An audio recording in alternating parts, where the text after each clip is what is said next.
Hello guys, how are you? I'm Hardeep Singh. Welcome back to your own YouTube channel.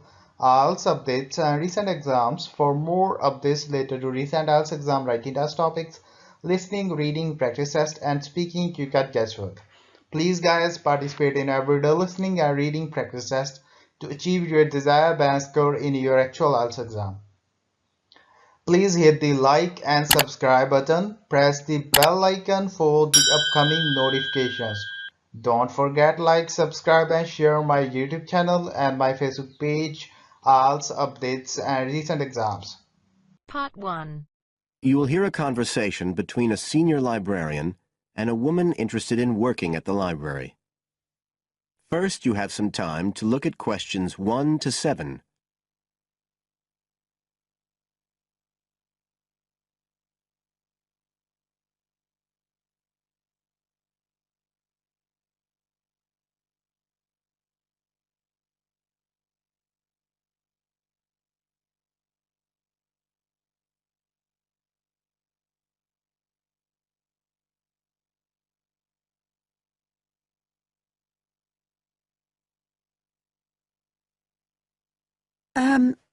I'm interested in doing some work for the library. Are you the person to speak to? Yes. Right. Well, what sort of work are you interested in? Well, I've just come to live here in Australia. I don't want a full-time job until my children have settled down, but I really need to get out of the house a bit. And I heard you need voluntary workers for various projects, Right. but I don't know if I have the right skills. Well, we do provide training. Oh, We always include an orientation to the library, together with emergency procedures. That's fire regulations, emergency exits, first aid so you can cope with accidents or sudden illness. Things like that which are necessary for anyone who's working with the public. Then we give specialist training for particular projects, like using our database system. I do have quite good computer skills, in fact. Oh, great. Is there any sort of dress requirement? Well, all staff have to wear a name badge, so they can be identified if they go outside the staff-only areas. But apart from that, there aren't many regulations. We ask you to sign in and sign out for insurance purposes, but that's all. How about transport? Do you live locally? Well, not too far away. I'm at Porpoise Beach. My husband needs a car during the day, but it's only about 20 minutes on the bus. In fact, we can reimburse part of your travel expenses in that case. Oh! Would that be the same if I came by car?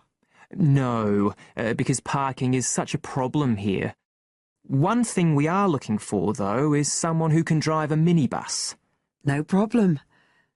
So, do the projects involve going outside the library? Some, yes, but not all. We've just finished one which involved working with photographs taken of the area 50 or 100 years ago. It basically involved what we call encapsulation. Putting them in some sort of covers to keep them safe? Exactly. It's time-consuming work, and we were very grateful to have help with it. Then, sometime next year, we're hoping to begin working on an initiative involving the sorting and labelling of objects relating to local history. We'll be needing help with the cataloguing. Well, I'd definitely be interested. How about at present? Well, we have a small team who work to support those who are unable to read. Working with the blind? Yes, or other groups who have reading difficulties. We provide volunteers with equipment so that they can take books home with them and read them aloud onto CDs. We're gradually building up a collection that can be lent to those who need them. I can see it would be useful, but I'd really like to do some sort of work where I can get the chance to meet people. How about reading stories to children? That's done by our regular staff. But we do have another project. It's a very long-established scheme which involves helping those who are unable to have direct access to the library. Oh, I noticed someone with a trolley of books when I was at the hospital last week. That sort of thing. That would have been one of ours, yes. It's one of our most popular services. Lots of people who wouldn't dream of going to the library normally when they're at home borrow a book when the trolley comes round the ward. I can imagine. Yes, I'd definitely be interested in that. Right, so how do I enrol? Well, we do ask all volunteers to commit themselves to a regular period each week. I could probably do 5 or 6 hours. Oh, be careful not to take on too much. But we do need someone for a couple of afternoons from 2 to 4, so 4 hours altogether. That sounds fine. Before you hear the rest of the conversation, you have some time to look at questions 8 to 10.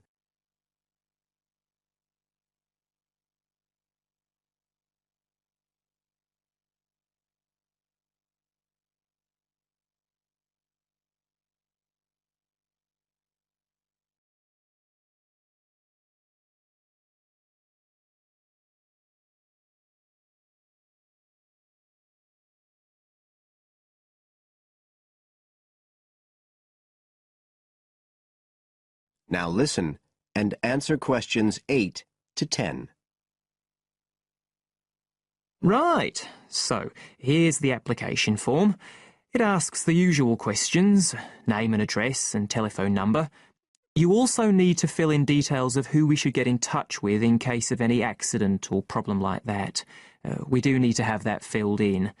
And there's a space for date of birth, but that's only if you're over 75, so we won't worry about that. No. Oh, it asks for qualifications. Do I need to provide certificates? They're not necessary. We'll need the names of 2 referees, not relatives or family members, obviously. What else? Signature of parent or guardian. That won't be necessary, as I assume you're over 18. Yes. What's this? It says civil conviction check. That's a document we have to provide by law for those working on projects involving children, so we won't need it in your case. But you will need to sign this separate document. That's a copy of commitment. It's basically an agreement to work according to the library guidelines. So, if you'd like to fill this all in, you can do it here or take it home, whichever you prefer. I'll take it home if that's okay.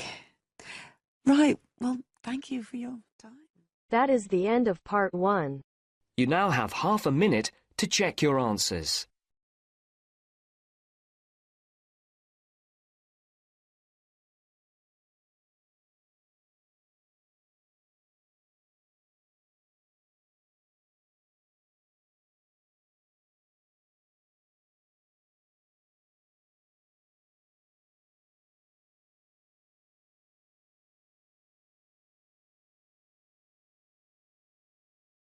Now turns to part 2. You will hear part of a local radio program about fighting air pollution in Canadian towns.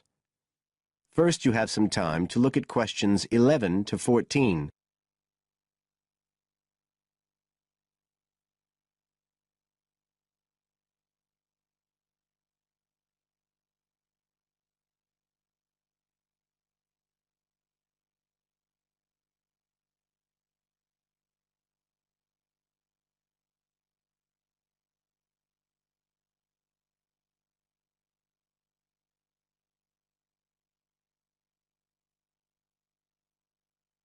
Now listen carefully and answer questions 11 to 14. Good morning, folks, and welcome to the Information Roundup on your own local radio station. This is Larry Knowles talking to you this morning on Tuesday, the 25th of May. And the first item coming up is a reminder to you all out there about Canadian Clean Air Day, which is on June 6th. In case you weren't around for the last one, this is a chance for Canadians everywhere to focus on the problems of air pollution and to actually try to do something to help reduce the problem. How many Canadians do you think die annually because of air pollution? 2,000? 3,000? Well, the rate is a staggering 5,000, and it's likely to grow unless we do something. And it's this concern with your health that's the driving force behind the government campaign that is sponsoring Clean Air Day. So what causes air pollution in the first place? Well, the transportation sector accounts for 27% of all greenhouse gases produced in Canada. It's also the biggest source of that thick, polluted air from traffic fumes that we call smog. And it's the tiny particles and ground-level ozone in smog that are the main causes of health problems and even deaths across the country. Of course, it's worse in the big cities, but researchers have only recently realized that all you need are low levels of air pollution to seriously damage your health, so we're all at risk. You now have some time to look at questions 15 to 20.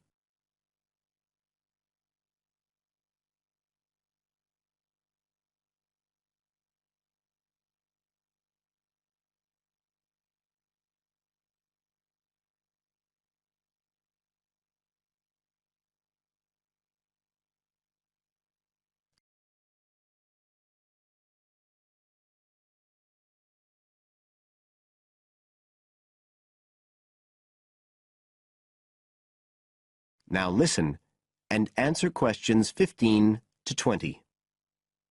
So, what can we do to fight air pollution? Well, it should be pretty obvious by now that the way we get to and from work every day can have a big impact on the air we breathe. So the easiest action you can take on Clean Air Day is to accept what we call the commuter challenge and get to work on foot or by cycling for a change. If you have to use your car, try carpooling and share the drive, or better still, use public transit. If everyone tries this for just one day, you'll be amazed by the difference it can make to the air in our towns and cities. But there's more you can do to improve air quality. For example, you can plant trees. And if you don't have a garden, then you can do your bit in other ways. For instance, did you know that modern, improved wood stoves can reduce wood smoke by as much as 80 to 90%? So you can make a big difference if you upgrade the appliances you use in your home. The government is also working hard on your behalf to clean up our air. Its priority is to reduce the emissions that cause smog, and they have clear plans to get there.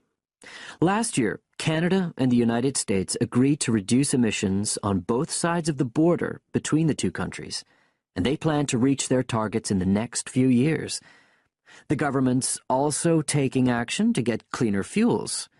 It's already reduced the sulfur contained in gasoline, and it hopes to reach the reduction target for sulfur in diesel by next year. But the measures don't just focus on the motorist. The federal government's also working to reduce emissions from power plants and factories right across the provinces. You can find out all about government action and all the plans for Clean Air Day events. That is the end of part 2. You now have half a minute to check your answers.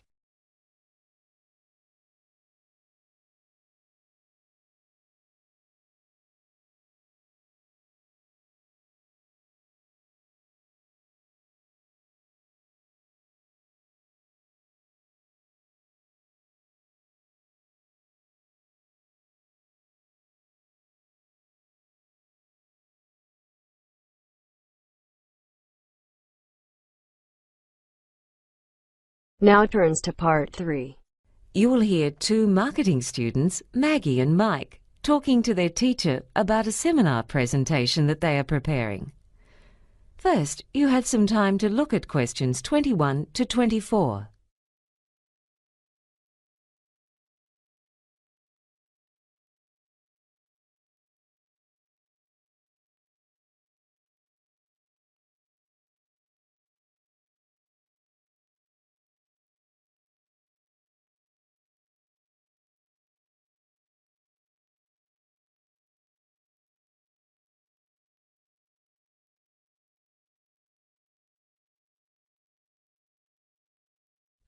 Now listen and answer questions 21 to 24. So, you two are going to give a presentation next week about the beauty industry, aren't you? Yeah, we've divided it into two sections. First we'll be looking at the place of the beauty industry in the economy. Yeah, and then we were going to look at what drives it, as well as some recent trends. That sounds like a good way of doing it. OK, Mike, how are you going to be starting off? Well, first we were amazed at the size of the industry. It's measured in billions, not millions. It's worth $160 billion a year globally. That figure includes products for hair care. They're worth $38 billion alone. Then there's makeup and perfume. I think that's $15 billion. Plus cosmetic surgery, skincare products, diet pills and health clubs. In America, more money is spent on beauty than on education. Really? Yeah. The profits of the leading company in the industry have been growing by 14% a year for the last 13 years. And the industry as a whole has been growing at a rate of 7% a year. In India, sales of anti-aging creams are growing by 40% a year. And you know the Avon ladies?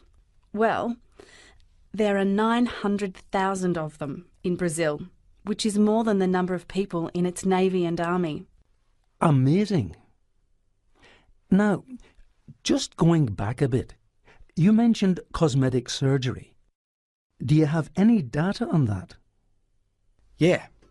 It's worth $20 billion a year now, and the number of procedures they do in the US has jumped by more than 220% since 1997. Botox injections to remove wrinkles are the main thing done these days, but nose jobs and fat removal are still very common. And there's been a real boom in teeth whitening. Also, because the cost of cosmetic surgery has really come down, a lot more people can afford it now. And do you know much about the history of the industry? Well, the modern beauty industry really started up about 100 years ago. When photography became widespread, it became much easier for the public to see idealised standards of beauty, and people wanted to buy the products to make themselves look like the models they saw in magazines. By the middle of the century, scientific advances led to changes in the ingredients used in many cosmetics, which made them more affordable, and packaging made them more attractive. Before you hear the rest of the conversation, you have some time to look at questions 25 to 30.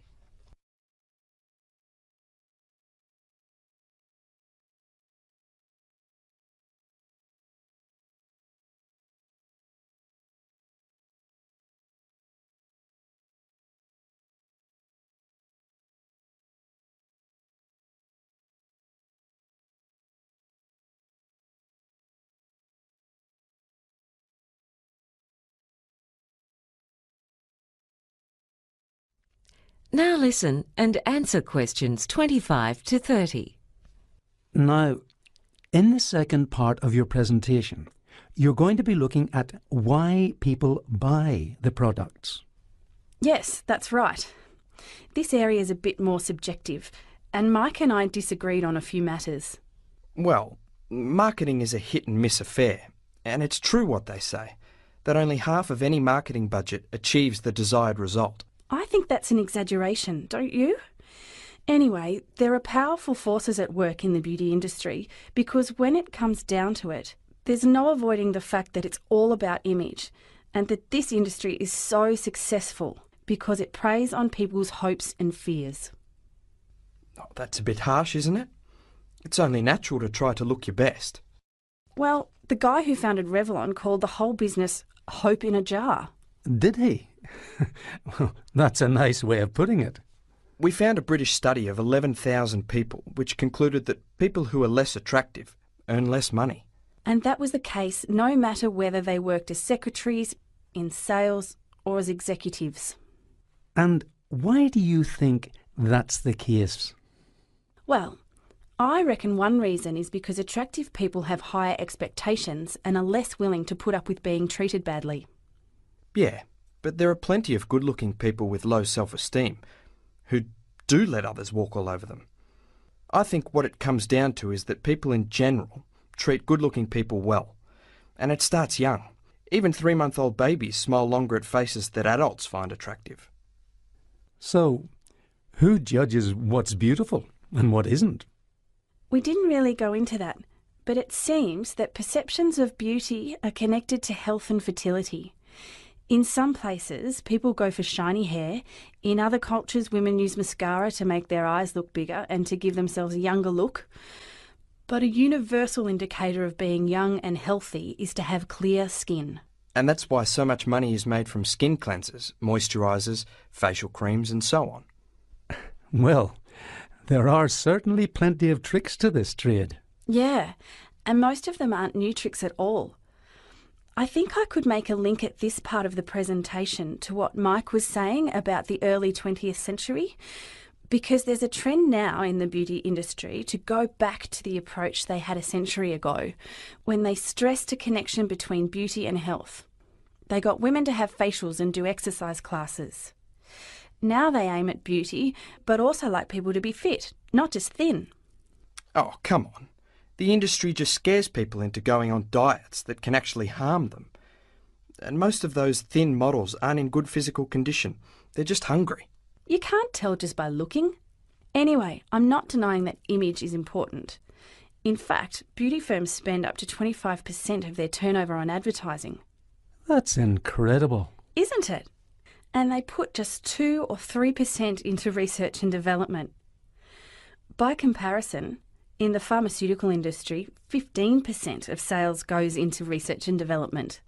Well, it sounds like you've got the topic well covered. I'm sure the class will really enjoy your presentation. That is the end of part 3. You now have half a minute to check your answers.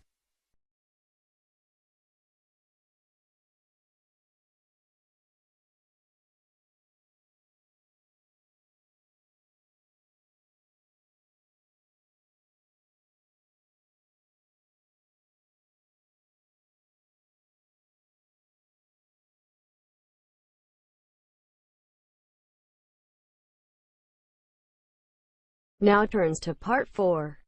You will hear a talk by an archaeological scientist on her latest research. First, you had some time to look at questions 31 to 40.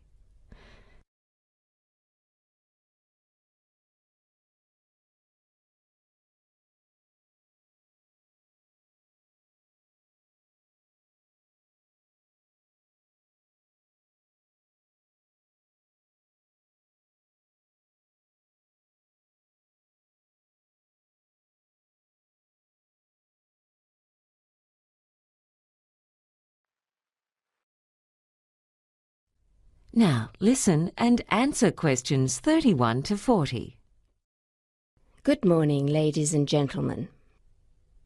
Many of you may remember that in 1991, a couple who were hiking high in the mountains on the border between Italy and Austria found the body of a man who had died 5,300 years ago. This corpse was later given the nickname the Iceman. Fortunately, a complete set of clothes and a variety of gear were found on or near the corpse, and these give us further clues as to his identity. Today, I'd like to speak to you about some of the latest findings on the Iceman. Scientists have learned from the Iceman's corpse in the same way as detectives investigating a murder gather clues from the victim's body. The study of the Iceman's bones shows that he was 46 years old at the time of death, which is relatively old for people at that time. It appears that he belonged to a group from central northern Europe rather than to the group of people who lived not far to the south of the spot where his body was found. Yet it seems he may have moved around somewhat during his life. Although exactly where he spent his life is unknown, investigation of his tooth enamel suggests that he grew up in one place and then spent several decades in another area. Samples taken from his stomach and intestines give us an indication of what he'd eaten shortly before his death, including grains, though this does not allow conclusions to be drawn as to what he usually ate. However, samples of his hair show that his usual diet consisted of plants and the meat of several animals. Living in a time long before the development of modern medicine, the tattoos on his back may indicate acupuncture points, yet on the other hand they could simply be a form of body decoration. It seems that he was not in a good state of health in the last 6 months of his life. There are 3 lines, known as Bowes lines, on the single fingernail that was found. These lines occur if the nail stops growing due to illness and then starts growing again. It was initially assumed that he died of the cold in autumn because of the presence of a piece of fruit that ripens in late summer. Yet there is now strong botanical evidence that he died in spring. This is because pollen of the hop hornbeam tree was found in his intestines, and that small tree blooms only in late spring. So he may have breathed some in or drunk some water containing the pollen shortly before his death.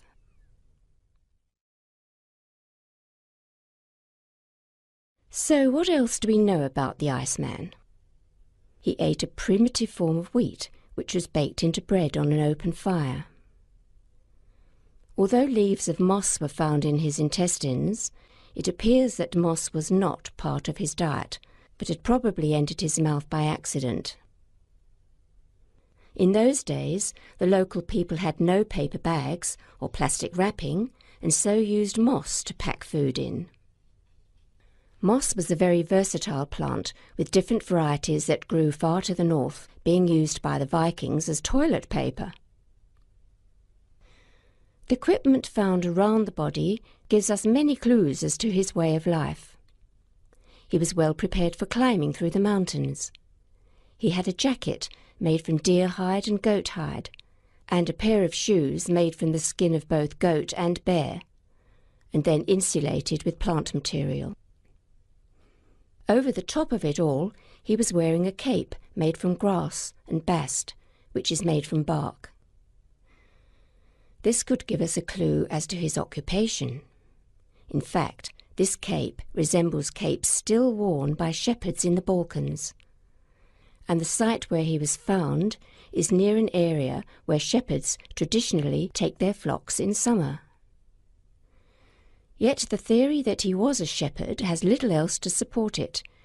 It's been proposed that he was a hunter, due to the fact that he was carrying a bow and some arrows. Some earlier ideas that he was a warrior or a trader of flint have been abandoned for lack of any supporting material.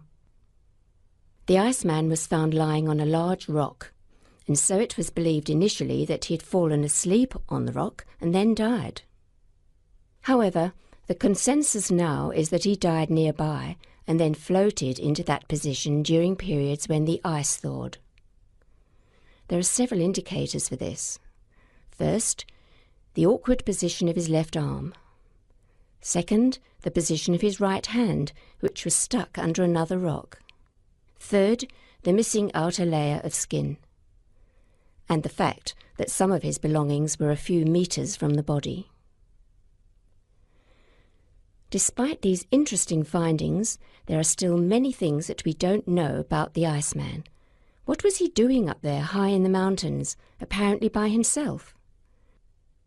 Did he die from exhaustion and cold while running away from danger? We may never know exactly what the cause of death was, because this would require an autopsy, which has not been allowed as it would cause too much damage to the corpse. When the body was first removed, it was thought to be that of a missing mountain climber, and a number of people disturbed the site, wrecking a good part of the evidence in the process. But hopefully, with further research, we will be able to solve some of the mysteries that still surround the Iceman, who's already taught us so much about the way of life at that time. That is the end of part 4. You now have half a minute to check your answers. So guys, don't forget like, subscribe and share my YouTube channel and my Facebook page, IELTS updates and recent exams. For more updates related to recent IELTS exam writing test topics, listening, reading, practice test and speaking, you got guesswork. Please guys, participate in everyday new IELTS listening and reading practice tests to achieve your desired band score in your actual IELTS exam. For more IELTS material, visit my official website www.ieltsupdatesandrecentexams.com. The link is given below in the description. If you need PDF files of latest IELTS material, then please join my Telegram channel. So guys, please write your score below the comment section. Again, thanks for listening. God bless you all guys. Stay tuned, stay safe.